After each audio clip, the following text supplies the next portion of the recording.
แม่มาตาใสครับมากับบางพระข้าอยู่หมู่3ค่ะอำเภอกันทลากคนนะก็จะได้ระเบิดดังวออยู่คนนะมาก่อนค่ะมาก่อนมาทำมือแรกคิดว่ารอบนี้แม่คิดว่าเสียให้แนวใดให้เป็นลบให้จนชนะให้จบค่ะเอาให้จบบ่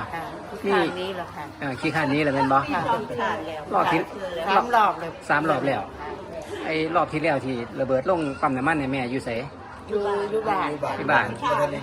ก็นี้เพราะท่านมาตอนนั้นนะว่าท่านใดนี้ค่ะว่าท่านหูเลยครับรอบแรกโอเคครับแม่มาจากอำเภอใดครับอำเภอขุนหาร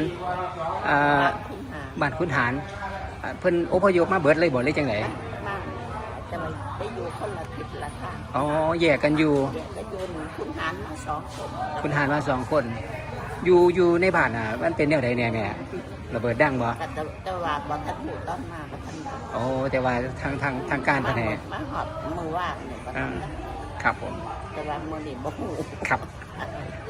เป็นยังไงเดี๋ยวอยากคิดว่าแนวใดอยากให้มันจบบ่หรือแนวใดอยากให้มันจบอยากใส่ชีวิตปกติบ่โอเคครับที่มันตกอยู่บ้านน้ำเย็นลูก2ได้หนีชาวบ้านครับผมครับครับ